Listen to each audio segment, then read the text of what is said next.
ጤና ይስጥልን ተከብራችሁ የሬዲዮ ቤተሰቦችና አድማጮች ዕለቱን ዜናዎች እናሰማችኋለን። ዜናውን እናሰማችሁን ያብተማ ስፋና ተምሩገነን ባለንበት ሰዓት አቆጣጠር የዛሬ የካቲት 19 ቀን 2018 ዓ.ም ዜናዎችን ከማሰማታችን በፊት አርዕስተ ዜናውን እናስቀድማለን። የቀጠለ የፋኖ ወታደራዊ እርምጃ፣ የጦርነት ስጋቱና ትግራይ፣ ወልቃይትና የፍርድ ቤቱ ድራማ፣ ደብዛው የጠፋ የፖለቲካ እስረኛ፣ አብይና ተጨማሪ ጦር መሳሪያ፣ የቀጠለው የዘይሴ ጭፍጨፋ፣ አሜሪካና የእስር ቤት ሰራተኛ እጥረት፣ የጡር ክልከላ የሚሉና ሌሎችም ወቅታዊ ዜናዎች አሉን። ዝርዝሩን ነሆ።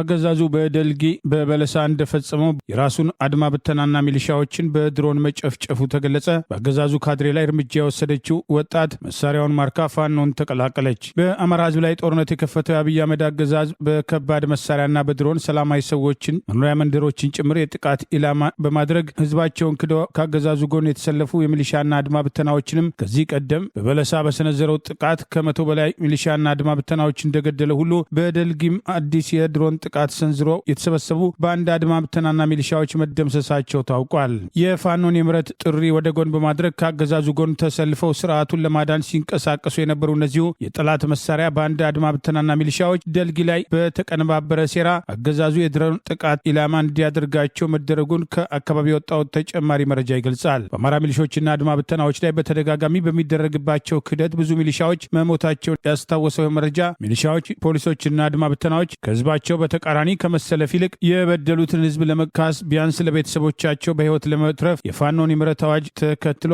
እንደ ሌሎች ጓዶቻቸው እጃቸውን ለፋኖ በመስጠት ወደ ቤተሰቦቻቸው የሚቀላቀሉ ትግሉን የሚደግፉት እንዲታገሉ ዛሬም ጥሪ እየቀረበ ይገኛል። ይህ በእንዲህ እንዳለ አማራ ፋኖ ብሔራዊ ንቅናቄ ሰሜን አማራ ቀጠና በላይ ዘለቀ ዳግማዊ ቴዎድሮስ 5ኛ ኮር መብረቅ ክፍለ ጦር አዲስ ዘመን ከተማ ውስጥ በሰራው የከተማ ኦፕሬሽን ቀንደኛ የሚሊሻ አዛዥን በመደምሰስ ትጥቁን የማረከችውን ጀግና ወጣት ታሪክ መስራቷን ይኸው መረጃ ይገልጻል። እዚያው በሰሜን አማራ ቀጠና በጠላት ላይ እየተወሰደ ያለው ወታደራዊ እርምጃ ተጠናክሮ መቀጠሉን የገለጸው የአማራ ፋኖ ብሔራዊ ንቅናቄ ሰሜን አማራ ቀጠና በላይ ዘለቀ እዚህ ህዝብ ግንኙነት ኃላፊ አርበኛ ዮሐንስ ንጉሱ ሙጬ የራስ አሞራው ውብነት 3ኛ ኮር የጭና ክፍለ ጦር ያለምነው ዋሴ ብርጌድ ከ4ኛ ኮር ተከዜ ክፍለ ጦር ጋር አሞራው ብርጌድ ጋር በመተባበር በዛሬው ዕለት በታች አርማጭ ወረዳ መሬና ቀበሌ የማጥቃት እርምጃ መሰንዘራቸውና ሁለት የጠላት ኃይል ሲደመሰስ ሁለት መቁሰላቸውን ዛሬ የካቲት 19 ቀን 2018 ባወጣው ተጨማሪ መረጃ ገልጿል። ይህ በእንዲህ እንዳለ በዚሁ ቀጠና የአማራ ፋኖ ብሔራዊ ንቅናቄ ሰሜን አማራ ቀጠና በላይ ዘለቀ ሜጀር ጀነራል ውባንታ ባተ 1ኛ ኮር ጣና ግላውዲዮስ ክፍለ ጦር በደራ አንበሳሜ ከተማ ህዝባዊ ውይይት ማካሄዱ ተገለጸ። ዛሬ የካቲት 19 ቀን 2018 ዓ.ም የአፋብን በላይ እዝ አደረጃጀት ዘርፍ መምሪያ ኃላፊ አርበኛ ደምሰው ባተ፣ የሜጀር ጀነራል ውባንታ ባተ 1ኛ ኮር ጣና ግላውዲዮስ ክፍለ ጦር ዋና ሰብሳቢ አርበኛ ሙሉ ቀን አለኝ፣ ምክትል ሰብሳቢ አርበኛ ባበይ፣ የጣና ግላውዲዮስ ክፍለ ጦር ዋና ወታደራዊ አዛዥ አርበኛ ጋሼ እንግዳይን ጨምሮ ሌሎች የክፍለ ጦር ስራ አስፈጻሚዎችና የብርጌድ ስራ አስፈጻሚዎች እንዲሁም የፋኖ ጊዜያዊ መንግስት አስተዳደር በተገኙበት ህዝባዊ ውይይት መካሄዱን ሜጀር ጀነራል ውባንታ ባተ 1ኛ ኮር ጣና ግላውዲዮስ ህዝብ ግንኙነት ክፍል ኃላፊ አርበኛ ፍቅሩ ባየ ዛሬ የካቲት 19 ቀን 2018 ባወጣው በዚሁ መረጃ ገልጿል። የወረዳው ህዝብ በመደራጀት ካገዛዙ ወራሪ ኃይል ራሱ እንዲጠብቅ ግንዛቤና ማብራሪያ የተሰጠበት የፋኖ ትግል አሁናዊ ሁኔታ ሰፊ ማብራሪያ የተሰጠበት መድረክ እንደነበርና በፋኖ ስም በየቦታው ህዝብ የሚዘርፉና የሚያሰቃዩ ግብረ ነውረኞችን ተመጣጣኝ እርምጃ በመውሰድ ህዝቡ በነጻነት እንደሚንቀሳቀስና የቀበሌ የወረዳና የዞን መዋቅር በመዘርጋት የስራ አቅጣጫ በመስጠት በተለያዩ ጉዳዮች ላይ ምክክር መደረጉን ይኸው መረጃ ጠቅሷል። በስፍራው በስብሰባው ላይ የተሳተፈው ህዝብ የተለያዩ ሀሳቦችና አስተያየቶችን በነጻነት በማንሳት በፋኖ አመራሮች ተገቢ ምላሽና ማብራሪያ መሰጠቱን የተሳካ ህዝባዊ ውይይት መድረክ እንደነበር ይኸው መረጃ ጠቁመዋል። በሰሜን ኢትዮጵያም ትግራይ ክልል ውስጥ ላለፉት 3 ዓመታትም ጋብ ብሎ የነበረው የፌዴራል መንግስቱና የትግራይ ክልል ታጣቂ ኃይሎችም ፍልሚያም ዳግም ጦርነት ሊቀሰቀስም ይችላል የሚል ስጋት ያደረባቸው በርካታ ወጣቶችም ክልሉ ለቀው ወደ አዲስ አበባና አጎራባችም ከተሞች እየተሰደዱ መሆናቸውም ተዘገበ። ቢቢሲ በትግራይ ክልል ዋና ከተማ መቀሌ ውስጥ ያነጋገራቸው አንድ የዓይን እማኝ እንደገለጹት ገንዘብ ያላቸው በአውሮፕላን ይሸሻሉ፣ በቂ ገንዘብ የሌላቸው በተሽከርካሪዎች አማካኝነት በየብስ አቆራርጠው ክልሉን ለመልቀቅ ይሯራጣሉ። በተለይ በርካታ ወጣቶችን ክልሉን ለቀው ወደ አዲስ አበባና የተለያዩ ከተሞች እየሸሹ ይገኛሉ። ጦርነትም ሊነሳ ይችላል ከሚለው ስጋትም አኳያ የመሰረታዊ ሸቀጦች ዋጋ ሰማይ ጠቅሷልን ብለዋል። ገንዘብን በተመለከተ ገንዘብ በባንክ ለማውጣት የሚሄዱ ሰዎችም በቀን ከ2000 ብር በላይ እንዳያወጡ የተነገራቸው መሆኑን የገለጹት የዓይን እማኙም ከዚህ ደግሞ ዳግም የጦርነት ይቀሰቀሳል ስጋትም አኳያ በርካታ የመቀሌ ከተማ ነዋሪዎችም የባንኮችን ደጃፍ ላይ ረጃጅም ሰልፍ በመስራት ለክፉ ቀናት ያስቀመጡትን የገንዘብ ጥሬታቸውን ለማውጣት ጥረት እያደረጉ መሆኑን ቢቢሲ በምስል አስደግፎም ዘግቧል። በቅርቡ በርካታ የፌዴራል ኃይሎች ወደ ሰሜን ኢትዮጵያም ትግራይ ክልል ከኤርትራ በሚዋሰንበት አካባቢ ተንቀሳቅሰዋል መባሉን ተከትሎ ህዝባዊ ወያነ ሓርነት ትግራይ ህወሓትን ጨምሮ የተለያዩ የክልሉ የፖለቲካ ፓርቲዎችም ትግራይ ዳግም የጦርነትም ከበባ ውስጥ ልትወድቅም ትችላለች የሚል ስጋት አዘል መግለጫም ለአፍሪካ ህብረትና የተለያዩ ድርጅቶች መላካቸው ይታወሳል። በወልቃይት ጉዳይ አገዛዙ ዛሬም የፖለቲካ ጨዋታ እያካሄደ መሆኑን የሚጠቅሱ አስተያየቶች በስፋት ወጥተዋል። ጌታቸው ረዳ የሚመራው ስምረት ፓርቲ የፌዴሬሽን ምክር ቤት ለወሰነው ውሳኔ ምርጫ ቦርድን ከስሼ እግድ አውጥቻለሁ ብለዋል። የወልቃይት የጠለምት የራያ የአማራ ማንነት ጥያቄዎችን ወደ ጎን በመግፋት የህወሓትን ፍላጎት ሲያስፈጽም የቆየው አገዛዝ ሰሞኑን ለማንነት ጥያቄው ተቆርቋሪ በመምሰል የአካባቢዎቹ ምርጫ ከአማራና ትግራይ ክልል ውጭ እንዲካሄድ በፌዴሬሽን ምክር ቤት ውሳኔ አሰጥቶ ምርጫ ቦርድ ይህንኑ ለማስፈጸም ይፋ ያደረገ ሲሆን በጌታቸው ረዳ የሚመራውና ከህወሓት ተገንጥያለሁ የሚለው ስምረት ፓርቲ የቦርዱን ውሳኔ ተከትሎ ምርጫ ውስጥ አልሳተፍም ሲል የነበረ ሲሆን ዛሬ በከፍተኛው ፍርድ ቤት 5 የምርጫ ክልሎች ከትግራይ ክልል ውጭ ሆነው በቀጥታ የፓርላማ ምርጫ እንዲካሄድባቸው የተላለፈው ውሳኔ አስታኮ በምርጫ ቦርድ ላይ ላቀረበው ክስ እግድ መተላለፉ ተጨማሪ መነጋገሪያ ሆኗል። ምርጫ ቦርዱን ፍርድ ቤቱን ሆነ የፌዴሬሽን ምክር ቤት የሚያዘው አብይ አህመድ አገዛዝ በወልቃይት ጉዳይ የራሱን የፖለቲካ ፍላጎት ለማሳካት የትግራይና አማራ ህዝብን አብሮ እንዳይቆም ለማነጣጠል እየወሰዳቸው ያለው የፖለቲካ እርምጃዎች አካል መሆኑ ሲሰጥ የነበረውን አስተያየት የበለጠ የሚያጠናክር እርምጃ ነው ተብለዋል። በተራ ጉዳዮች ጭምር በፍርድ ቤት ጉዳይ ጣልቃ የሚገባው አገዛዝ የፍርድ ቤቶች ውሳኔ ሁሉ የመጨረሻ ህገ መንግስታዊ ጥያቄ ሲነሳበት ጭምር የሚሽረውና የሚያጸናው ፌዴሬሽን ምክር ቤት ለምርጫ ቦርድ የሰጠውን ትዕዛዝ ተከትሎ ስምረት ፓርቲ ፌዴሬሽን ምክር ቤቱን አልፎ ቦርዱን የከሰሰበት አግባብ ህግ ያለመሆኑን የሚጠቅሱ አስተያየቶችን መሰጠት ጀምረዋል። የህግ ባለሙያው ምስጋናው በለጠ ይሄኛው ህግ ነክ ስለሆነ አንዳንድ ነገር እንበል በማለት በማህበራዊ ሚዲያው ፍርድ ቤቱ ለመሆኑ ጉዳዩን የማየት ስልጣን አለው ወይ የሚል አስተያየቱን አስፍሯል። በመጀመሪያ ደረጃ ፍርድ ቤቱ ጉዳዩን የማየት ስልጣን አለው ወይስ የለውም የሚለውን ነገር አከራካሪ ይመስላል። ፍርድ ቤቱ በአዋጅ ቁጥር 1113/2019 አንቀጽ 17 ንዑስ አንቀጽ 1 መሰረት አድርጎ ይህንን ውሳኔ እንደሰጠ ለመገመት ይቻላል። ሌላ መንገድ ካለ ታረማለሁ በማለት ባሰፈረው አስተያየት አንደኛ ቦርዱ የመጨረሻ አስተዳደራዊ ውሳኔ ሰጥቷል፣ ሁለተኛ የውሳኔው ባለቤት የፌዴሬሽን ምክር ቤት ወይስ ምርጫ ቦርድ፣ ምርጫ ቦርድ ከፌዴሬሽኑ ምክር ቤት በደብዳቤ ቁጥር 1338 በተጻፈለት መሰረት በአማራና በትግራይ ክልል መንግስት መካከል አከራካሪ ሆነው በቆዩት ቦታዎች ጥያቄው እስኪፈታ በቀጥታ ለህዝብ ተወካዮች ምክር ቤት ተወካይ እንዲመርጡ እንዲያካሄድ መታዘዙን የገለጸ ሲሆን ጥያቄው እስኪፈታ የሚለው አገላለጽ የውሳኔው ጊዜያዊነት ይጠቁማል። በሌላ በኩል የውሳኔው ባለቤት የፌዴሬሽን ምክር ቤት እንጂ የቦርዱ አይደለም። ስለሆነም ቦርዱ የወሰነው አስተዳደራዊ ውሳኔ በሌለበት ፍርድ ቤት ስልጣን ሊኖረው አይችልም ሲል አስታውቋል። ምርጫ ቦርድ በምላሹ ይህንን መከራከሪያ ይዞ ከቀረበ ምናልባትም ፍርድ ቤት እግዱን አንስቶ መዝገቡን ይዘገዋል። ሌላኛው አማራጭ የማንነት አስመላሽ ኮሚቴ ጣልቃ ገብ ሆነው ፍርድ ቤቱ ስልጣን እንደሌለው መከራከር ይኖርባቸዋል ሲል ገልጿል። ከአብይ አገዛዝ ጎን የማንነት አስመላሾች አብን የምትባለዋ ብስባሽ ውስጥ ያሉ ሰዎችና የብልጽግና ሰዎች የሚሉትን እየሰማችሁ እንዳትሸወዱ ለማለት ነው። ጣልቃ ገብታችሁ ተፋለሙ፣ ህጋዊነት ታገኙበታላችሁ ማለት። ሌላው ነገር በምርጫ ቦርዱ ደብዳቤ በአካባቢዎቹ ላይ የተነሳው ይገባኛል ውዝግብ የሚል አደገኛ አገላለጽ አለ። በህገ መንግስቱ መሰረት መሬት የብሔረሰቦችና ህዝቦች እንደሆነ ይደነግጋል። በህገ መንግስቱ የተደነገገውን ያሰፋፈርና ወዘተ መስፈርት ያሟላ ብሔር ለሚኖርበት አካባቢ ባለቤት ይሆናል ማለት ነው። ስለሆነም በመሬቱ ላይ የይገባኛል ክርክር ሊነሳ አይችልም። ክርክር የሚነሳው በብሔሩ ማንነት ላይ ይሆናል። አሁን በወልቃይትና ራያ ጉዳይ ነዋሪው አማራ ነኝ እያለ መሬቱን የይገባኛል ውዝግብ የተነሳበት ማለት ይህ ህገ መንግስታዊ አገላለጽ ነው ማለት የቦርዱን አደገኛ አካሄድም ለማሳየት ሞክረዋል። ቦርዱ ከፌዴሬሽን ምክር ቤት መጣለትን ደብዳቤ ዋቢ አድርጎ ጥያቄውን ከማንነትና ራስን በራስ ከማስተዳደር ወደ ወሰን ጥያቄ እያወረደው እንዳይሆን መጠንቀቅ ያስፈልጋል። ጭብጨባና መወድሱ የሸፈነው ስጋት ስለሆነ ጉዳዩ የወሰን ለማስመሰልና ከህዝቡ ውሳኔ ይልቅ በአስተዳዳሪ መንገድ ለመፍታት ታስበው ከሆነ የፌዴሬሽን ምክር ቤቱ በህገ መንግስቱ አንቀጽ 48 ንዑስ አንቀጽ 2 መሰረት በቀላሉ ልባት መስጠት እየቻለ ለምን ዓመታት አለፉ ማለት ጥያቄውን አንስቷል። ከአብይ አህመድ ጎን በመሰለፍ የወልቃይት ጥያቄ መለስልናል ያሉና ገዢው ብልጽግና ፓርቲን የሚደግፉ በአማራ ህዝብ ላይ የተከፈተውን ጦርነት አይተው እንዳላይ የሚሆኑ በአማችና በጋብቻ ስም ለአብይ አህመድ እያደገደጉ ያሉ በአንድ የፖለቲካና የጸጥታ አመራሮች አብይ አህመድ በወልቃይት ካርድ እንዲጫወት እድሉን አመቻችተውለታል የሚል ወቀሳና አስተያየትም ተከትሎ መቅረብ ጀምረዋል። የቀድሞዋ የኢዜማ የብሔራዊ የሴቶች ጉዳይ ተጠሪ ገነት አራጌም የቅርብ ቤተሰብም ገነትም ካለፈው የካቲት 6 2017 ዓ.ም ጀምሮ ቀይ በለበሱ አካላት ከተወሰደች በኋላ እስከዚህ ሰዓት ድረስም ያለችበትን ቦታም አናቅም ሲሉ ለመገናኛ ብዙሃን ገለጹ።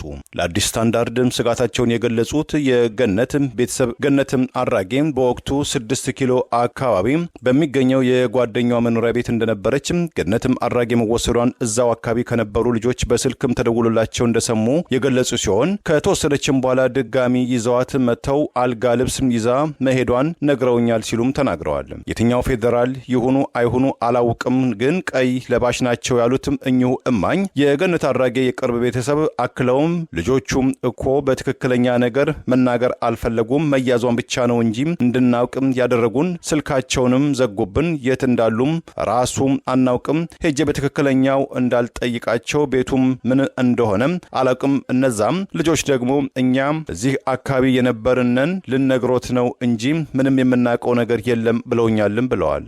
አሁን ላይ ገነት የት እንዳለች እንደማያውቁ የጠቆሙት ቤተሰብ አባሏም የኢትዮጵያ ሰብአዊ መብቶች ኮሚሽን ሄደው ያለውን ነገር ማመልከታቸውን ገልጸው ሆኖም ከነሱም በኩል ቢሆን ያገኙት ምላሽ በሚዲያ ሰምተናል የሚል መሆኑን ድጋሚ በስድስተኛ ወር ሄደው ቢጠየቁም እኛም እየተቻለን እየሞከርን ነው የሚል ምላሽም እንደተሰጣቸውም አስታውቀዋል። እኚሁ የቤተሰብ አባል ከኢሰመኮ በተጨማሪም ለቀይ መስቀልም ሄደው እንዳመለከቱ ጠቅሰው እነሱም በሚዲያ ሰምተናል፣ መንግስት የሚፈቅድልን ቦታ ላይ እያየን ነው ማለታቸውንም አክለዋል።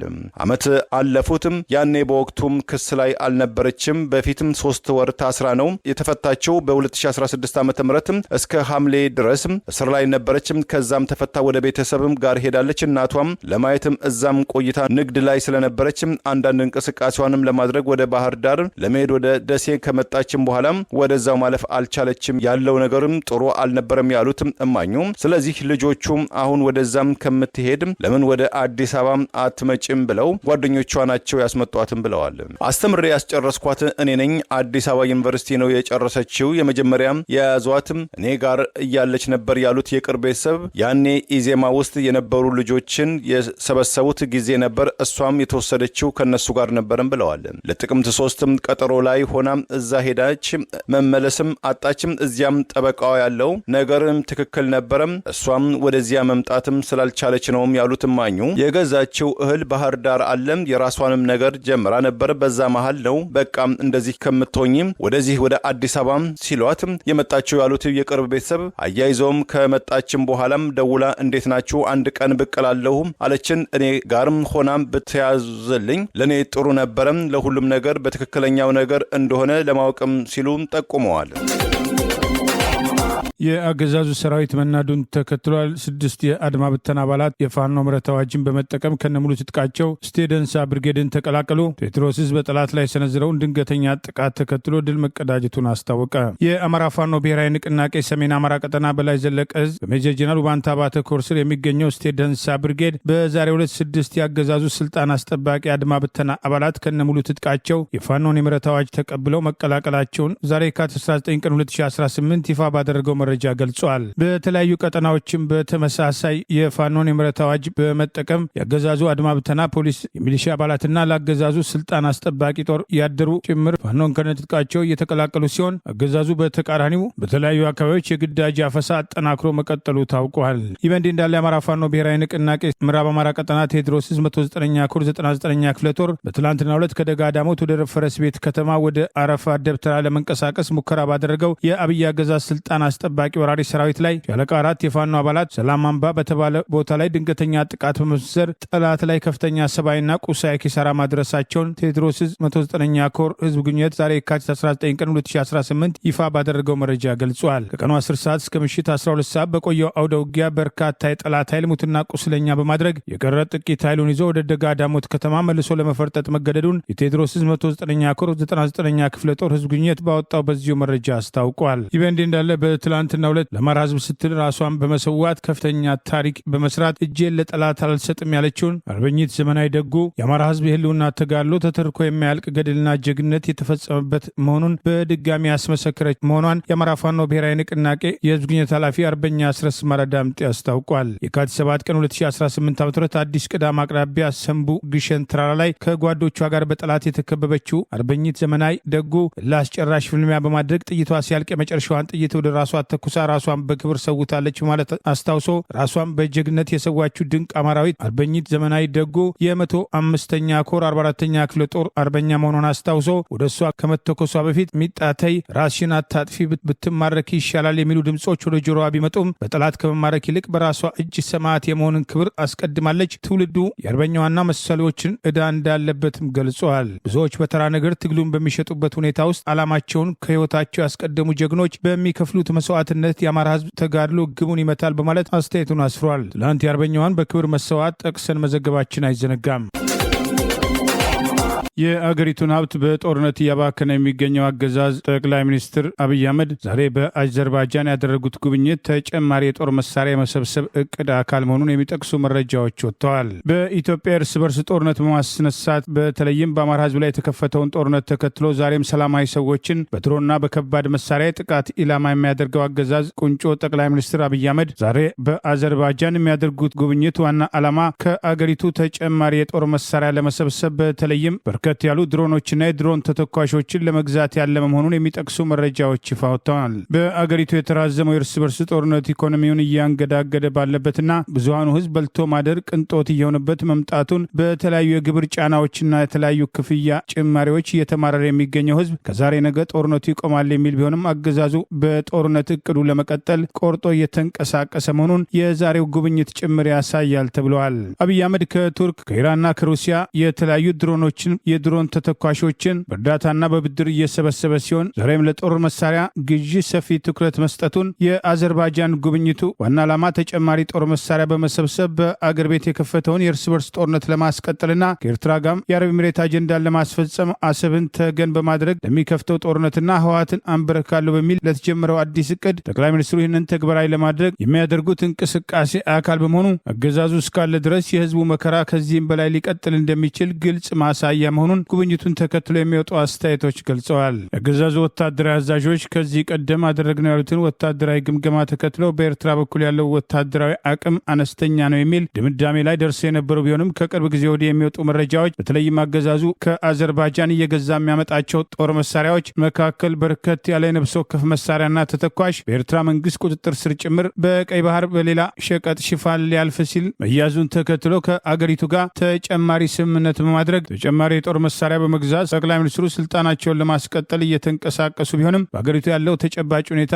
እሳቸውና ጓዶቻቸው ከሚያስቡት ውጪ በጦር መሳሪያ ኃይል ነገሮችን ለመቆጣጠር የሚቻልበት እድል እየጠበበ መምጣቱን የሚጠቅሱ መረጃዎች ወጥተዋል። በቅርቡ በአገዛዙ ከፍተኛ ወታደራዊ አዛዦች በኩል በተደረገ ተጨማሪ ግምገማ ኤርትራም ኢራን ሰራሽ ድሮኖችን ጨምሮ በርከት ያለ የጦር መሳሪያ በበኩሏ እየሰበሰበች መሆኑን የሚጠቅሱ ተጨማሪ መረጃዎች አገዛዙ ከዚህ ቀደም በኤርትራ ላይ የድሮን አሰሳ ለማድረግ ያደረገው ሙከራ በኤርትራ የጸረ ድሮን ተመቶ መውደቅም በሰሞኑ ውይይት ላይ ግንባር ቀደም መነጋገሪያ እንደነበር የሚጠቅሱ መረጃዎችም ወጥተዋል። ሁለቱ ሀገሮች ጦርነትን እንዲያስቀሩ በአገር ቤት የተጀመረው የእርስ በርስ ጦርነት እንዲቆምና አገዛዙ ጦርነትን ብቸኛ የስልጣን ማስቀጠያ በማድረግ በንጹሐን ላይ እየፈጸመ ያለውን ጭፍጨፋ እንዲያቆም ተደጋጋሚ ጥሪ እየቀረበ ቢሆንም ለይስሙላ ሰላም የሚለው አገዛዝ በጦርነት ፍላጎቱን ለማሳካት ዛሬም የአገሪቱን ሀብት እያማከነ መሆኑን ህዝቡ በአግባቡ ሊረዳ እንደሚገባና ህዝባዊ እምቢተኝነት አስፈላጊ መሆኑ ተደጋግሞ ሲጠቀስ ቆይተዋል። ኢትዮ ኤርትራ ዳግም ጦርነት ውስጥ የሚገቡ ከሆነ ሁለቱም ጦርነቱን የሚሸከም ኢኮኖሚ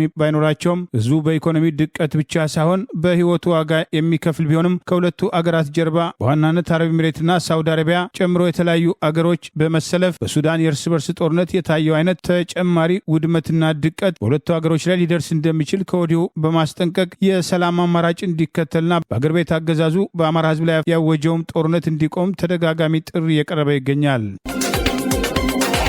ዓለም አቀፉ የሰብአዊ መብት ተቋም ሂውማን ራይትስ ዎች የኢትዮጵያ መንግስት የአዲስ ስታንዳርድ የበይነ መረብ መጽሔት ላይ የስራ ፈቃድን ለመሰረዝ የወሰነው ውሳኔን ተገቢ አይደለም ሲል አወገዘ። ድርጅቱም አክሎም ይህ እርምጃ አገራዊ ምርጫ ከመካሄዱ በፊት በኢትዮጵያ ውስጥ ከቀሩት ጥቂት ገለልተኛ የሚዲያ ተቋማት መካከል አንዱን ድምፅ ሊያጠፋ የሚችል አደገኛ አካሄድ ነው ሲል ሂውማን ራይትስ ዎች ስጋቱን ገልጿል። የኢትዮጵያ መገናኛ ብዙሃን ባለስልጣን የካቲት 17 2018 ዓ.ም በአገራዊ ምርጫ ከመካሄዱ ከ3 ወራት በፊት የሚዲያ ተቋሙ የስራ ፈቃድ መሰረዙን አስታውቆ ሂውማን ራይትስ ዎች በመግለጫው ይህ እርምጃ ባለስልጣናት የአምባገነንነት መመሪያን ዳግም ለመጠቀም መምረጣቸውን የሚያንጸባርቅ ነው ሲልም ኮንኖታል። እንደ ፈረንጆቹ አቆጣጠር በ2011 የተመሰረተው አዲስ ስታንዳርድ የሰብአዊ መብት ተሟጋቾች ቡድኖች እጅግ እየጠበበ የመጣው የሚዲያ ምህዳር ብለው በሚጠሩት ሁኔታ ውስጥ ሆኖ በአንገብጋቢ ፖለቲካዊ ጉዳዮች ላይ ጥልቅ ዘገባዎችን በማቅረብ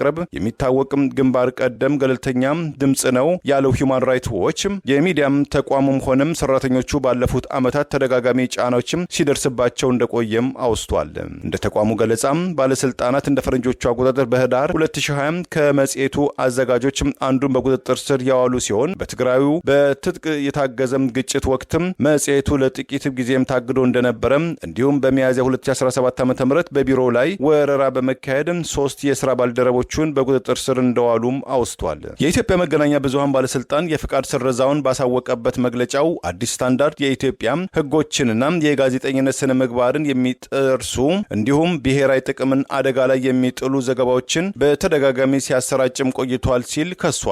ሆኖም ባለስልጣኑ የተፈጸሙ ያላቸውን ጥሰቶችን በዝርዝር አላቀረበም ወይም አላብራራም። የአዲስ ስታንዳርድ ዋና አዘጋጅ ዮናስ ከድር የቀረበውን ክስ ውድቅ በማድረግም ባለስልጣኑ ቀደም ሲል ለተፈጸሙ ላላቸው ጥሰቶችም ሆነ ስለተወሰዱ እርምጃዎች ለአዲስ ስታንዳርድ የዜና ክፍል በይፋ ያሳወቀው ነገር አለመኖሩን በማከል አሳታሚው ድርጅቱ መብቱን ለማስጠበቅ የሚረዱ ያላቸውን የህግ አማራጮችን እየመረመረ መሆኑን ገልጿል። የሰብአዊ መብት ተሟጋቹ እንደገለጸው ከፈረንጆቹ 2025 ጀምሮ ገለልተኛ መገናኛ ብዙሃን የመገደብ ሙከራዎችም ተጠናክረው በኢትዮጵያ ውስጥ መቀጠላቸውን ገልጾም በዚህም የጸጥታ ኃይሎች ጋዜጠኞችን ያለ በቂ ምክንያት ሲያስሩ፣ ተቆጣጣሪው አካል ደግሞ አንገብጋቢ የሆኑ ፖለቲካዊና የጸጥታ ጉዳዮች የሚዘግቡ ጋዜጠኞችን የዜና ተቋማትን የስራ ፈቃድም ሲሰርዝ መቆየቱን ጠቅሷል።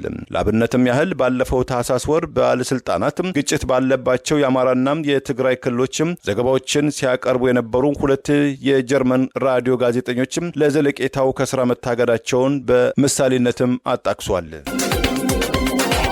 የአብይ አገዛዝ ከህወሓት ጋር ጦርነት በነበረበት ወቅት ግንባር ቀደም የኤርትራ መንግስት ደጋፊ በመሆን አገዛዙን ለማስደሰት ሲንቀሳቀስ የነበረው ስርዓቱን ተጠግተው ስልጣን ከተሰጣቸው የአብን አመራሮች አንዱ ለቢቢሲ በሰጠው ቃለ መጠይቅ በስር ላይ የሚገኙትን የህሊናና የፖለቲካ እስረኛ የምክር ቤት አባል አቶ ክርስቲያን ታደለና በቅርቡ ምርጫ አልወዳደርም በማለት አብን የአማራ ህዝብ እንደማይወክል ይፋ ያደረጉትን ዶክተር ደሳለኝ ጫኔን ለመክሰስ ሞከረ። ቃለ መጠይቁን ረግጦ ወጣ። በአማራ ህዝብ ላይ አብይ አህመድ አገዛዝ ይፋ ጦርነት ሲያውጅ አገዛዙ ጎን በመሰለፍ ህዝባቸውን ክደዋል በሚል ከፍተኛ ወቀሳ ከሚቀርብባቸውና አገዛዙ ለፈጸሙት ህዝባዊ ክደት ስልጣን በመስጠት አፋቸውን ካዘጋቸው የአብን አመራሮች መካከል ጋሻው መርሻ የሚባለውና ራሱን የፓርቲው ህዝብ ግንኙነት ብሎ የሚጠራው ስሙ ብቻ የቀረው አብን ህዝብ ግንኙነት ኃላፊ ከቢቢሲ ጋር ባደረገው ቃለ መጠይቅ በግፍ እስር ላይ የሚገኙትና በአማራ ህዝብ ላይ ጦርነት ሊታወጅ አይገባም፣ ጦርነት ከታወጀ በጦርነቱ ጥፋት ተጠያቂ ትሆናለ በማለት በምክር ቤት አብይ አህመድን ፊት ለፊት ያፋጠጡት አቶ ክርስቲያን ታደለና የአገዛዙ የስሙላ ምርጫን በመጪው ግንቦት እንደማይሳተፉ የተናገሩትና በአማራ ህዝብ ላይ ጦርነት በታወጀበት ሁኔታ ውስጥ የአማራ ህዝብ በምርጫው ይወከላል የሚል እምነት እንደሌላቸው የገለጹት ዶክተር ደሳለኝ ጫኔን ለመቃወም የሞከረ ሲሆን በአማራ ህዝብ ላይ የተከፈተው ጦርነት ከህወሓትም ሆነ ከኤርትራ ጋር ፍቅር የነበረው የአብይ አህመድ አገዛዝ ትጥቅ አስፈታለሁ፣ ከትጥቅ አልፎ አማራን ቀበቶ አስፈታለሁ በሚል እብሪት መታወጁን ወደ ጎን በማድረግ ጦርነቱ የወያኔና የሻዕቢያን ጉዳይ ለማስፈጸም የሚካሄድ አድርጎ ለማቅረብ ሞክረዋል። ጋሻው መርሻ ቀደም ሲል ህወሓት በኢህአዴግ የበላይነት ሀገሪቱን በሚመራበት ወቅት ሰማያዊ ፓርቲ ይባል የነበረው ተቃዋሚ ፓርቲ ውስጥ አስርጎ ካስገባቸው ግለሰቦች መካከል በተቃዋሚነት ሽፋን ሲንቀሳቀስ የነበረና ከኢህአዴግ ወደ ብልጽግና የተገለበጡት የዛሬ አለቆቹን ጉዳይ ለማስፈጸም የአማራ ህዝብን ብቻ ሳይሆን የገዛ ጓዶቹን በመካድ ለመወንጀል በሞከረበት የቢቢሲ ቃለ መጠየቅ ጓዶቹን ጭምር ለወነጀለበት ጥያቄ ማስረጃ እንዲያቀርብ የተጠየቀ ቢሆንም ማስረጃ ያላቀረበው ጋሻው መርሻ እኔ ፖለቲከኛ ነኝ ብሎ ለማድበስበስ ከመሞከር አልፎ ቢቢሲን በወገንተኝነት በመወንጀል ለቀረበለት ጥያቄ መልስ ከመስጠት ከመስጠት ይልቅ ቃለመጠይቁን ረግጦ መውጣቱም ጥቂት የቀድሞ የአብን አመራሮች ለስልጣንና ጥቅም ሲሉ ህዝባቸውንና የገዛ ጓዶቻቸውን ክደው የሚሄዱበት ርቀት በግልጽ ያሳያል በሚል በሰፊው በማህበራዊ ሚዲያ ወቀሳ ሲቀርበት ቆይተዋል። ሰሞኑን አገዛዙ ወልቃይትን አስታኮ የአማራ ህዝብና የትግራይ ህዝብ አብሮ እንዳይቆም ለማድረግ የተንቀሳቀሰበትን አጀንዳ በማራገብ የአማራ ህዝብ ተቆርቋሪ መስለው መግለጫ እስከ ማውጣት የደረሱት አባላት የሌላቸውና በህግ አግባብ ጉባኤ ባለማድረግ ሊሰረዝ የሚገባው አብን አመራሮች ጋሻው መርሻና በለጠ ሞላን ጨምሮ ሲያዳንቁት የነበረው ውሳኔ አማራ ማንነት ጥያቄዎችን የማይመልስ ቢሆንም ዛሬ ጌታቸው ረዳ በፍርድ ቤት ይህንኑ አሳግጃለሁ ማለቱን ተከትሎ ድምጻቸውን ማጥፋታቸውም ተጨማሪ መነጋገሪያ ሆነዋል። አቶ ክርስቲያን ታደለ የአማራ ህዝብ ብቻ ሳይሆን የኢትዮጵያ ህዝብ ላይ የሚደርሱ ችግሮችን እንደ ምክር ቤት አባልነታቸው በአደባባይ የተጋፈጡ አብይ አህመድ በአገሪቱ ላይ እያደረሰ ያለውን ቀውስ ተከትሎ ስልጣን እንዲለቅ ጭምር በድፍረት የጠየቁ በአማራ ህዝብ ላይ ግልጽ ጦርነት እንዳይታወጅ የተከላከሉና ይህኑ ተከትሎ ያለመከሰስ መብታቸው ሳይነሳ እንደ ሌሎች የምክር ቤት አባላት አቶ ዮሐንስ ባለውና ዶክተር ካሳ ተሻገር በግፍ እስር ላይ የሚገኙ ሲሆን በፌዴራል ፖሊስና በአዋሽ አርባ የደረሰባቸውን የሰብአዊ መብት ጥሰት ተከትሎ በተደጋጋሚ ሕክምና መከልከላቸው ሕክምና ተፈቀደ ከተባለም በኋላ ቀዶ ጥገና አድርገው ከአንድም ሁለት ጊዜ ሆስፒታል እንዲቆዩ ዶክተሮች የሰጡትን ትዕዛዝ ተከትሎ የቅሊንጦ ማረሚያ ቤት ኃላፊዎች በግድ ወደ እስር ቤት የመለሷቸውና ዛሬም ጤናቸውን ተከትሎ ስጋት ያለባቸው ቢሆንም ጋሻው መርሻውና ጓዶቹ የአብይ አገዛዝን ለማስደሰት ሲባል በአደባባይ ሊወነጅሏቸው መድፈራቸው አብን እንደ ፓርቲ ብቻ ሳይሆን ግለሰቦቹም የፖለቲካ ሞት በመሞት ራሳቸውን ለስርዓቱ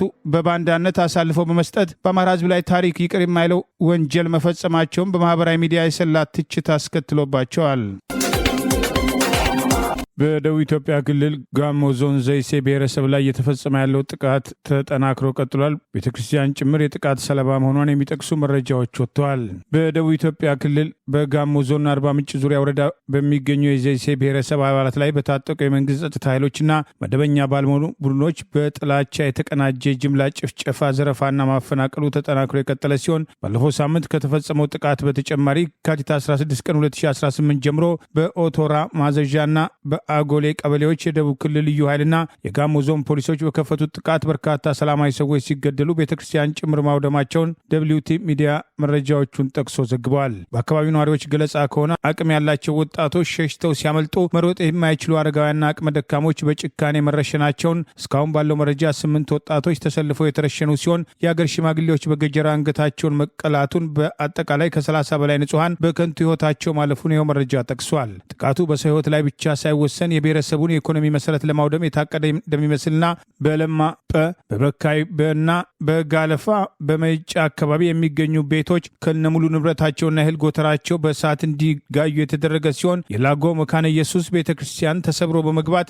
ንብረቱ መዘረፉን፣ የሙዚቃ መሳሪያዎችና መድረኮች እንዲወድሙ መደረጋቸውን፣ የወዜቃ የዘይሴ ሰበካ ጽሕፈት ቤትና የመጽሐፍ ቅዱስ ትምህርት ቤትም በተመሳሳይ ሙሉ ለሙሉ ዘረፋ እና ውድመት እንደደረሰበት ተገልጿል። በአሁኑ ወቅት በዘይሴ ህዝብ ላይ የተቀናጀ ረሃብና የውሃ ጥም ዘመቻ እየተካሄደ እንደሚገኝ፣ የውሃ ቧንቧዎች የተዘጉ ሲሆን ወደ ዘይሴ የሚፈሱ ወራጅ ውሃዎች አቅጣጫቸውን እንዲቀይሩ መደረጉን፣ ከብቶች እንኳን የሚጠጡት ውሃ አጥተው እንዲረግፉ እየተደረገባቸውና ይሄ ብሔረሰቡ ዋነኛ ገቢ የሆነው የአርባ ምንጭ ሙዝ ወደ ገበያ እንዳያወጡ በመከልከል በማሳው ላይ እየበሰበሰ እንደሚገኝና እየተፈጸመ ያለው ግፍ ትኩረት እንዲያገኝ ጥሪ ቀርበዋል። ወፍጮ ቤቶች መዘጋታቸውን፣ የሞባይል ካርድ ሽያጭ እንኳን እንዳይኖር በማድረግ ህዝቡ ከዓለም ጋር እንዳይገናኝ ማድረጋቸውና ይህ ጭፍጨፋ በከፍተኛ የመንግስት አመራሮች የሚመራና ድጋፍ የሚሰጠው መሆኑን መረጃዎች እንደሚያሳዩ ይኸው ዘገባ አመልክቷል። የፓርላማው አፈ ጉባኤ አቶ ታገሰ ጫፎና ሌሎች የጋሞ አመራሮች የዘይሴ ተወካይ የሆኑት አቶ አብርሃም አሞሼ በፓርላማ የህዝቡን ድምፅ እንዳያሰሙ በማገድ ጭፍጨፋው ስልታዊ በሆነ መንገድ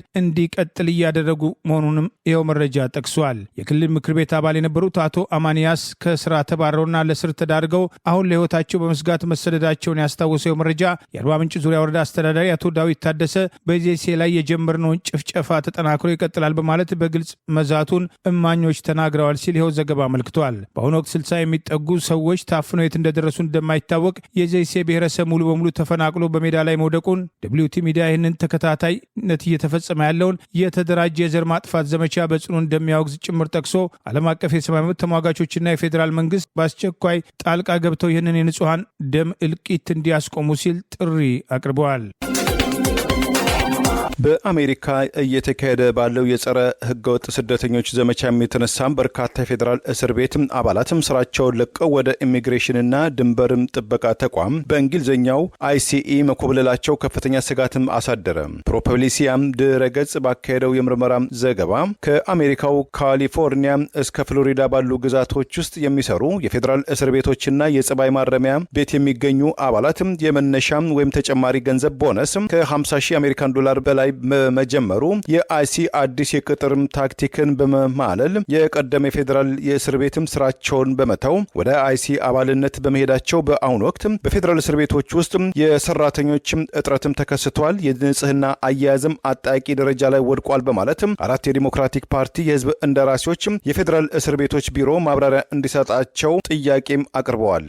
6 ገጽ ያለው ደብዳቤ እንዳመላከተው የፕሬዝዳንት ዶናልድ ትራምፕ አስተዳደር ካለፈው ዓመት በተያዘው የጸረ ህገወጥ ስደተኞች ዘመቻም ሳቢያም በርካታ የፌዴራል እስር ቤቶች ሰራተኞች ደጎስ ባለ ገንዘብ ማለው ወደ አይሲ አባልነትም የተቀላቀሉም ሲሆን ባለፈው ዓመት ብቻም ከ1800 በላይ የፌዴራል እስር ቤት አባላት ስራቸውን ለቀው ወደ አይሲ አባልነት ተሸጋግረዋልም ብሏል። የሜሪላንድ የህዝብ እንደራሴም የሆኑት ጄሚ ራስኪን፣ የጆርጂያም ተወካዩም ሉሲ ማክቤዝ፣ የቴክሳስ ሀገረ ግዛትም ተወካዩዋ ጄስሚን ክሮክቴልና ትውልደ ኤርትራዊው የኮሎራዶ ግዛት የመጀመሪያው የዲሞክራቲክ ፓርቲ ጥቁር አሜሪካዊ የህዝብ እንደራሴ በመሆን ካለፈው 2018 ዓ.ም ጀምሮ እያገለገሉ የሚገኙት ጆ ንጉሴም በጋራ በጻፉትም ደብዳቤ በርካታ የፌዴራል እስር ቤት አባላት ስራቸውን ለቀው ወደ አይሲ አባልነት ለመቀላቀል መወሰናቸው በፌዴራል እስር ቤቶች ውስጥ ለሚገኙ ታሳሪዎችና አባላት ደህንነትና ንጽህና ዙሪያም ጥልቅ ስጋት ውስጥም ከቶናል። ይህን አይነቱን እንቅስቃሴ የፌዴራል እስር ቤት ሰራተኞችም ለተጨማሪ ሰዓታት ወይም ኦቨርታይም እንዲሰሩ ይገደዳሉ። ይህ ደግሞ ተገቢ ስላልሆነ የሰውነትን መዳከም በስተመጨረሻም ስራቸውን ለቀው ለመውጣትም ሪዛይን ለማድረግ ይገፋፋሉ በማለትም ስጋታቸውን ገልጸዋል። ከዚህና መሰል ጉዳዮች ጋርም በተያያዘ የፌዴራል እስር ቤቶች ባለስልጣናት በቀጣዩ 30 ቀናት ውስጥ ማብራሪያ እንዲሰጡ የሚያዝ የጊዜ ገደብ የህዝብ እንደራሴዎቹ መስጠታቸውም ተመልክቷል። የአሜሪካ የፌዴራል እስር ቤቶች ከ3 ዓመት በፊት ባወጣው መረጃ ከ138,000 በላይ የህግ ታራሚዎችን ለመቆጣጠር ወደ 34,000 የእስር ቤት ሰራተኞች እንደሚገኙ፣ ይህም አሃዝ እንደ እስር ቤቶች ባለስልጣናት መረጃ 40% የሥራ ክፍተት መፍጠሩን ያመላክታልም ብለውታል።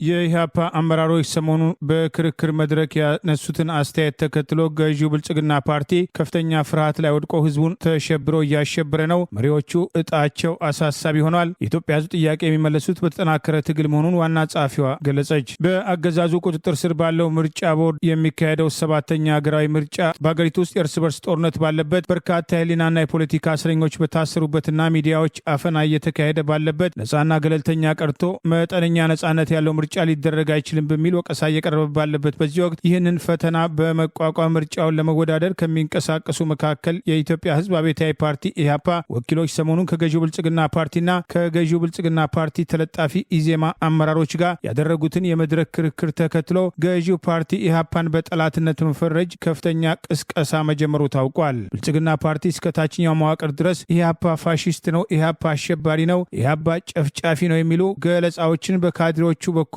በመድረክ ላይ የፓርቲ የበታች ስብሰባዎችና ኢህአፓ ከጠላቶች ጋር ግንባር ፈጥሯል የሚሉ ቅስቀሳዎች ከማሰራጨት አልፎ የኢትዮጵያ ወጣቶችን አስጨርሰዋል የሚሉ ቅስቀሳዎች የአዲሱ ትውልድ የኢህአፓ አባላት አገዛዙን በጥፋቱ በአደባባይ መሞገታቸውን ተከትሎ ከፍተኛ ስጋት ላይ ወድቆ ተሸብሮ ህዝብ እያሸበረ መሆኑ ታውቋል። የኢትዮጵያ ህዝብ አብዮታዊ ፓርቲ ኢህአፓ ዋና ጸሐፊና ሰሞኑን በተደረገው ምርጫ ክርክር ላይ የገዢው ብልጽግና ፓርቲ ፕሬዝዳንት አብይ አህመድ ጻፍኩት ያለው የመደመር መጽሐፍ እርስ በርሱ የሚጣረስና የሀገሪቱን ወጣቶች እያፈሱ በማስጨረስ ኢኮኖሚውን ማድቀቃቸውን፣ በጦርነት ሀገሪቱን እያደቀቁና በብልጭልጭ ፕሮጀክት የህዝቡን መሰረታዊ ፍላጎቶች ወደ ጎን በማድረግ እያደረሱ ያሉ ጥፋቶችን በድፍረት በመናገሯ የህዝብ ትኩረት ያገኘችው የፓርቲው ዋና ጸሐፊ ውድ ኢትዮጵያን በሚል ዛሬ ባስተላለፈችው መልእክት ብዙዎች ለሰጧት ድጋፍ ምስጋና አቅርባ ነገር ግን ህዝቡ ካሉት ጥያቄዎች ጥቂቶቹን ብቻ በመድረክ ለማንሳት መሞከሯን አስታውሳ የኢትዮጵያ ህዝብ ጥያቄዎች የሚመለሱ በጠነከረ ትግል እንደሆነ እሷና ጓዶቿ እንደሚያምኑ ገልጻለች።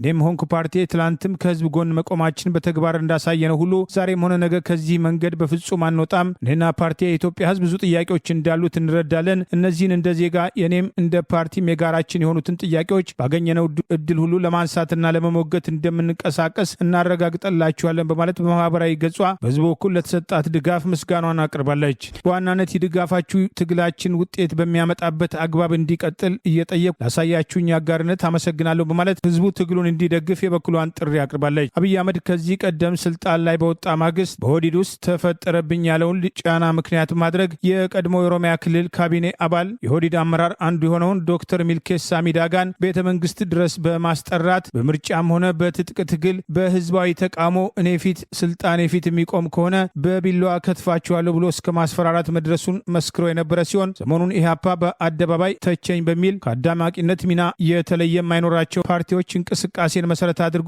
ገዢው ፓርቲ እስከ መሸበር መድረሱ ቀደም ሲል አብይ አህመድ ለሚልኬሳ የሰጠው አስተያየት የሚያስታውስ እና ይደረጋል የሚባለው ምርጫም የስሙላ በመሆኑ የኢህአፓ መሪዎች ምናልባት የገዢው ፓርቲ ሰለባ ሊሆኑ ይችላሉ የሚሉ አስተያየቶችም ተከትለው ቀርበዋል። አብይ ጠርቶኝ ብዙ ነገር አወራን። መጨረሻ ላይ ይኸውልህ ሚልኬሳ ድርጅት ውስጥ ሆነ መንግስት ውስጥ ሆነ እኔ ላይ መስራት አይቻልም። አንድ በል ወጥተም ተቃዋሚ ሆነ በምርጫ ታግዬ ቤተ መንግስት ገባለሁ እሱም አታስበለኝ። ሁለት በል ሶስተኛ ይሄ እንደ ድሮ አመፃ አንስቼ ሰልፍ ወጥቼ መንገድ ዘግቼ ምናምን ወደ ስልጣን መጣለሁ የሚባል ነገር እሱም አይታሰብም። ኢትዮጵያ ውስጥ አለ ጫካ ገብቼ በረሃ ገብቼ ወደ አዲስ አበባ መለሳለሁ ብለህ የምታስብ ከሆነ እሱም የለም ኢትዮጵያ ውስጥ በምንም ታምር። ቤተ መንግስት ስሞት ብቻ ነው እቺን ቤተ መንግስት የሚለቀው አለ። ስሞት እቺን ቤተ መንግስት አሁን አሳምሬ ያለው በግሌ ነው ያገኘሁት። ማንም ሰው አልረዳኝም እዚህ ቤተ መንግስት ለመግባት አለ። ህልሜን ደግሞ የሚያጨናግፉ በምርጫም ይሁን በሰልፍም ሰላማዊ ሰልፍም ይሁን መንግስት ውስጥ ነው ጫካም ገብቶ ጥይት አይደለም የምጠቀመው አለ። በቢላ ታያለ በቢላ ብድግ ደንግጬ እኔ እስከዛ ድረስ አትውሰደኝ እስከዛ ድረስ። የዓለም አቀፍ የአማራ ማህበራት ህብረትና የተለያዩ የአማራ አደረጃጀቶች በትብብር የ130ኛውን የአድዋ ድል በዓል በተለያዩ ሀገራት በታላቅ ድምቀት አድዋ ትናንትና ዛሬ በሚል መሪ ቃል ያከብራሉ። የአባቶቻችንን መስዋዕትነትና የንጉሥ ነገሥት ዳግማዊ ምኒልክ እና የእቴጌ ጣይቱ ብጡል ባለራዕይ መሪነት ለመላው ጥቁር ህዝቦች ፋና ወጊ የሆነ ነፃነትን፣ ተስፋንና ክብርን ያጎናጸፈ ድል አምጥተዋል። ያ ፋና ወጊ ድል የተስፋ ብርሃንና የቅኝ አገዛዝን የማሸነፍ ተምሳሌት ሆኖ ይታወሳል። ቅድመ አያቶቻችን በአድዋ ላይ አምባገነንነትንና ፋሺዝምን በድል እንደተጎናጸፉት ሁሉ የዛሬው የአማራ ህዝብም ህልውናውን ለማስቀጠል በመታገል ላይ ይገኛል። 130ኛን የአድዋ ድል በዓል በዚህ ትሩፋት እናከብራለን። የትናንቱን ድል በማክበር በዛሬ ህልውናና የፍትህ ትግል ላይ እንረባረባለን። የአማራ ማህበር በኑረምበርግ ከተማ ፌብሩዋሪ 21፣ የአማራ ማህበር በጀርመን በፍራንክፈርት ከተማ ፌብሩዋሪ 28፣ የአማራ ማህበር በጣሊያን ማርች 1፣ የአማራ ማህበር በስዊዘርላንድ ሎዛን ከተማ ማርች 7፣ የአማራ ማህበር በፈረንሳይ በፓሪስ ከተማ ማርች 7፣ የዓለም አቀፍ የአማራ ማህበራት ህብረት በትዕይንተ መረብ ወይም ኦንላይን ማርች 2 ያከብራሉ። ኑ የአድዋን የድል ክብረ በዓል ከኛ ጋር እናክብር። ጥናታዊ ጽሑፎች፣ ባህላዊ ዝግጅቶች፣ ታሪካዊ ንግግሮች፣ የመድረክ ትዕይንቶች እናም ለሁሉም ቤተሰብ የሚሆኑ ታላላቅ ድግሶች እናንተን ይጠብቃሉ። ኑ አድዋን ከኛ ጋር ሆነን እናክብር። ዓለም አቀፍ የአማራ ማህበራት ህብረት ከተለያዩ የአማራ ማህበራት ጋር በጋራ በመሆን ቱርክ ሩሲያ ሰራሽ ተምዘግዛጊ ሚሳኤሎችን ለጎረቤት ሶማሊያም ሰጥታለች መባሉን በጽኑ አስተባበለች። ከመቃዲሾ ጋር ግንኙነታችን የጸና ነው ስትል አንካራም አቋሟን ገለጸች። የቱርክ መከላከያ ሚኒስትር ዛሬ ባወጣው መግለጫ ሩሲያ ስሬት የሆነው ከመሬት ወደ ሰማይ እስከ 400 ኪሎ ሜትር ድረስ በመምዘግዘግ ኢላማውን ይመታል የተባለው ኤስ-400 የተባለ ከፍተኛ ተንቀሳቃሽ ዘመናዊ ቦለስቲክ ሚሳኤልን ለሶማሊያ መንግስት ቱርክ ሰጥታለች ተብሎ ሰሞኑን በማህበራዊ ትስስር ገጾች በስፋት የተሰራጨው ዘገባ ፍጹም ሐሰተኛ ነው። ይህንን ዘመናዊ የጦር መሳሪያን በተመለከተ ከሶማሊያ መንግስት ጋር የቀደመ ድርድር አልተካሄደም። ሚሳኤሉ በአሁኑ ወቅት በቱርክ መከላከያ ሰራዊት እጅ ይገኛልም ብሏል። ቱርክ ለሶማሊያ ኤስ-400 ሚሳኤል የጦር መሳሪያ አሳልፋም ሰጥታለች መባሉን መሰረተ ቢስ ዜና ነው ያለው የቱርክ የመከላከያ ሚኒስትር ሚሳኤሉ ለሚሰጠው ወታደራዊ ግዳጅ በተጠንቀቅ እንዲቆይ በቱርክ ውስጥ ይገኛልም ሲል ገልጿል። ወደፊትም ቢሆን የቱርክ ህዝብም ትክክለኛ መረጃን አግባብነት ካለው ከቱርክ መንግስትም ሊሰማ ይገባልም ሲል አሳስቧል። አሜሪካ ሰራሽ የሆኑት ፓትሪዮቲክ ሚሳኤልና ኤፍ-35 ተዋጊ አውሮፕላኖችን ቀደም ሲል ከአሜሪካ መንግስት ለመግዛት ጥያቄ አቅርባ ጥያቄዋ ውድቅ የተደረገባት የሰሜን አትላንቲክ ቃል ኪዳን ኔቶ አባል አገሯም ቱርክ ፊቷን ወደ ሩሲያ በማዞር ኤስ-400 ተምዘግዛጊ ሚሳኤሎችን መግዛቷ ዓለም አቀፋዊ መነጋገሪያ ርዕስ መሆኑም ተመልክቷል። ለሶማሊያ መንግስትም ዘመናዊ የጦር መሳሪያ አቅርቧል የሚለው መረጃን ያስተባበለው የቱርክ መንግስት ከሶማሊያ መንግስት ጋር ያለው ወታደራዊ ትብብር፣ የኢኮኖሚያዊ ትስስር፣ የጸረ ሽብር ዘመቻና የሶማሊያ ወታደሮችን የማሰልጠን እንቅስቃሴ እንደሚቀጥልም አስታውቋል። ዛሬ ያሉን ዜናዎች እነዚህ ናቸው። ዜናውን ስታደምጡ ለቆያችሁ የህብር ሬዲዮ ቤተሰቦችና አድማጮች ምስጋናችን ይድረሳችሁ። የህብር ሬዲዮ ኦፊሻል ዩቲዩብ ቻናላችንን ሰብስክራይብ ያላደረጋችሁ ሰብስክራይብ በማድረግ በተጨማሪም የደውል ምልክቱን በመጫን የህብር ሬዲዮ ቤተሰብ እንድትቀላቀሉ በአክብሮት እንጋብዛለን። እንደ ወትሮ ሁሉ የህብር ሬዲዮ ቤተሰቦች ፕሮግራሞቻችንን ላይክ በማድረግ ሼር በማድረግ አስተያየቶቻችሁን በመስጠት አብሮነታችሁን እንድትገልጹ በአክብሮት እንጠይቃለን። በድጋሚ እናመሰግናለን። ጤና ይስጥልን። ቸር እንቆይ።